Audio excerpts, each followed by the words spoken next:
जिंदगी से जुड़ी कहानियों के चैनल में आप सभी का स्वागत है। आइए सुनते हैं पूनम अहमद जी की लिखी कहानी 16वें साल की कारगुजारियां। कैफे कॉफी डे में पहुंचकर सौम्या, नीतू और मिताली कॉफी और स्नैक्स का ऑर्डर देकर आराम से बैठ गईं। नीतू ने सौम्या को टोका, आज तेरा मूड कुछ खराब लग रहा है। शॉपिंग भी तूने बुझे मन से की, पति से झगड़ा हुआ है क्या? नहीं यार, छोड़। घर से निकल कर भी क्या घर के ही झमेलों में पड़े रहना। कोई और बात कर, मेरा मूड ठीक है। ऐसा तो है नहीं कि तेरा मूड हमें पता न चले। हमेशा खुश रहने वाली हमारी सहेली को क्या चिंता सता रही है? बता दे, मन हल्का हो जाएगा, मिताली बोली। सौम्या ने फिर टालने की कोशिश की, लेकिन उसकी दोनों सहेलियों ने पीछा नहीं छोड़ा। तीनों पक्की सहेलियां थीं। शॉपिंग के बाद कॉफ़ी पीने आई थीं। तीनों अंधेरी की एक सोसाइटी में रहती थीं। सौम्या ने उदास स्वर में कहा, क्या बताऊं, निक्की के तौर तरीकों से परेशान हो गई हूँ। हर समय फ़ोन, हम लोगों से बात भी करेगी तो ध्यान फ़ोन में ही रहेगा। पता नहीं क्या चक्कर है। सोएगी तो फ़ोन को तकिए के पास रख कर सोएगी। 16 साल की हो गई है। चिंता लगी रहती है कि कहीं किसी लड़के के चक्कर में तो नहीं पड़ गई। अरे इस बात ने तो मेरी नींद उड़ाई हुई है। सोनू का भी यही हाल है। टोकती हूँ तो कहता है कि chill mom, take it easy, मैं बड़ा हो गया हूँ। बताओ, वह भी तो 16 साल का ही हुआ है। कैसे छोड़ दूँ उसकी चिंता? कितना समझाया, हर समय मैसेज में ध्यान रहेगा तो पढ़ेगा कब? पता नहीं क्या होगा इन बच्चों का। नीतू बोली। तभी वेटर कॉफ़ी और स्नैक्स रख गया। कॉफ़ी का एक घूंट पीकर नीतू मिताली से बोली, हमारा तो एक एक ही बच्चा है, तू तो पागल हो गई होगी 2 बच्चों की देख रेख करते। तेरी तान्या और यश भी तो इसी उम्र से गुजर रहे हैं। मिताली ने मुस्कुराते हुए कहा। हाँ, यश 16वां साल पूरा करने वाला है। तान्या उससे 2 ही साल छोटी है। दोनों पागल कर देते होंगे तुझे। मैं तो निक्की पर नज़र रखते रखते थक गई हूँ। रात में कई बार उठकर चेक करती हूँ कि क्या कर रही है। पता नहीं इतनी रात तक क्या करती रहती है, कब सोती है। आजकल तो बच्चन जी की यह पंक्ति बार बार याद आती है कि कुछ अवगुण कर ही जाती है चढ़ती जवानी। सौम्या ने कहा। नीतू ठंडी सांस लेते हुए बोली, सोनू का तो फ़ोन चेक भी नहीं कर सकती, लॉक लगाए रखता है। देख लो, अभी 16-16 साल के ही हैं ये बच्चे और नाच नचा देते हैं माँ बाप को। मिताली के होठों पर मुस्कुराहट देखकर नीतू ने कहा, तू लगातार क्यों मुस्कुरा रही है? क्या तू परेशान नहीं होती? परेशान? मैं? नहीं, बिल्कुल नहीं। क्या कह रही हो मिताली? हाँ माय डियर फ्रेंड्स, मैं तो यश और तान्या के साथ मन ही मन 16वें साल में जी रही हूँ। मतलब? दोनों एक साथ चौंकी। मतलब यह कि बच्चों के साथ फिर से जी उठी हूँ मैं बच्चों की हरकतें देखती हूँ तो मन ही मन 16वें साल की अपनी कारगुजारियाँ याद कर हंसती हूँ।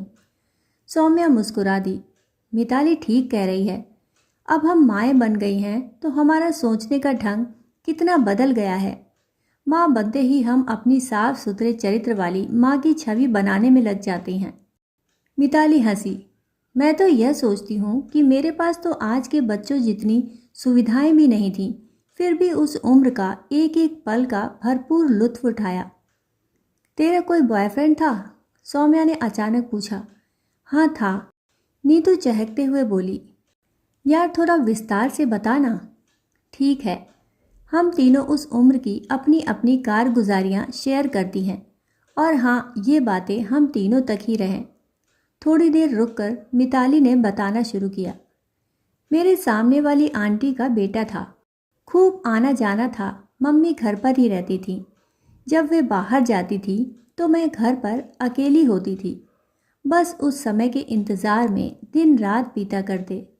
वह भी अकेले मिलने का मौका देखता रहता था।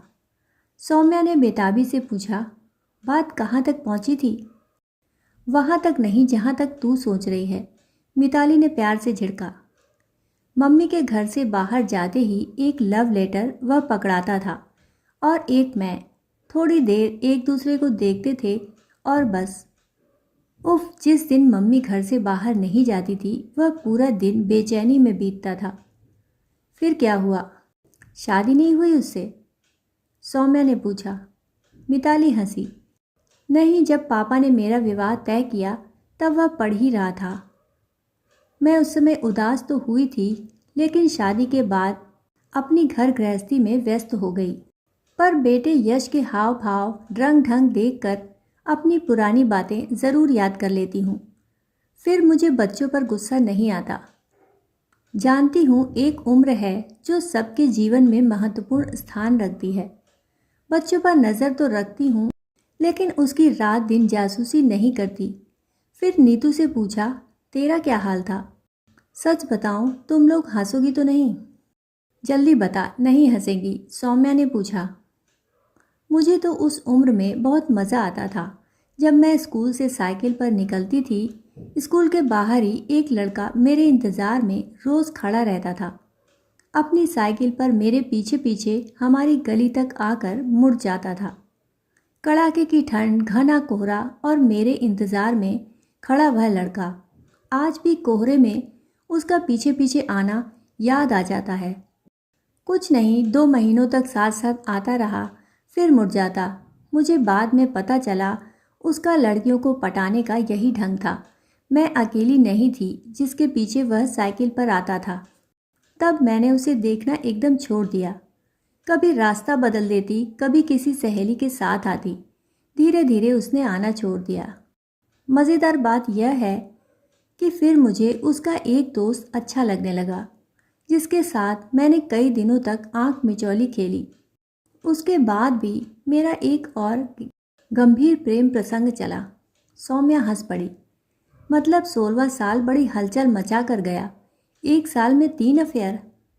हाँ यार, तीसरा कुछ दिन टिका, फिर मेरी संजीव से शादी हो गई और फिर तीनों हंस दी। कॉफ़ी और स्नैक्स ख़त्म हो गए थे। तीनों का उठने का मन नहीं हो रहा था। फिर कॉफ़ी का ऑर्डर दे दिया। मिताली ने कहा, सौम्या चल, अब तेरा नंबर है। सौम्या ने ठंडी सांस ली और फिर बोलना शुरू किया। अब सोच रही हूँ कि बहुत कुछ किया है उस उम्र में। शायद इसीलिए निक्की पर ज़्यादा पहरे लगाती हूँ मैं। आकर्षण था, प्यार था, जो भी था, मैं भी उस उम्र में एहसास से बच नहीं पाई थी। हाँ, प्यार ही तो समझी थी मैं उसे, जो मेरे और उसके बीच था। काफ़ी बड़ा था मुझसे। मेरी एक सहेली का रिश्तेदार था। जब भी आता मैं बहाने से उसके घर जाती। वह भी समझ गया था। बातें होने लगी। मैं उससे शादी के सपने देखती। मेरी सहेली को अंदाज़ा नहीं हुआ। कभी कभी बाहर अकेले आते जाते बातें होने लगी। संस्कारों की दीवार, मर्यादा की लक्ष्मण रेखा, सब कुछ सलामत था। पर कुछ था जो बदल गया था और वह अच्छा लगता था। लेकिन जब एक दिन सहेली ने बातों बातों में बताया कि वह शादीशुदा है, तो मैं घर आकर खूब रोई थी। बड़ी मुश्किल से संभाला था खुद को। फिर सौम्या कुछ पल चुप रही और फिर ज़ोर से हंस पड़ी। फिर मुझे 1 महीने बाद ही कोई और अच्छा लगने लगा। वेटर खाली कप उठाने आ गया था। सौम्या ने बिल मंगवाया। मिताली ने कहा, देखा, इसीलिए मुझे अपने बच्चों पर गुस्सा नहीं आता। हम सब इस उम्र से गुजरे हैं। इस उम्र के उन एहसास, शौखियों, चंचलता का आनंद उठाओ। उन्हें बस अच्छा बुरा समझाकर चैन से जीने दो। आजकल के बच्चे समझदार हैं। जब भी उन पर गुस्सा आए, अपनी यादों में खोकर देखो, बिल्कुल गुस्सा नहीं आएगा। एक बार नौकरी, घर गृहस्थी के झंझट शुरू हो गए तो जीवन भर वही चलते रहेंगे। बाद में उम्र के साथ दुनिया कब आपको बदल देती है पता भी नहीं चलता। इस उम्र में बच्चे दूसरी दुनिया में ही जीते हैं, उसी दुनिया में जिसमें कभी हम भी जिए हैं। उन्हें इस समय संसार के दांव पेचों की ना तो कोई जानकारी होती है और ना ही परवाह। उन्हें चैन से जीने दें और खुद भी चैन से जिएं, यही ठीक है। हाँ, ठीक कहती हो मिताली, नीतू ने कहकर पर्स निकाला। वेटर बिल ले आया था। तीनों ने हमेशा की तरह बिल शेयर किया, फिर उठ गईं। बाहर आकर सौम्या अपनी कार की ड्राइविंग सीट पर बैठ गई। मिताली और नीतू भी बैठ गईं। तीनों चुप थीं। शायद अभी तक अपने अपने 16वें साल की कुछ कही कुछ अनकही कारगुजारियों में खोई हुई थी। अभी आप सुन रहे थे पूनम अहमद जी की लिखी कहानी 16वें साल की कारगुजारियाँ।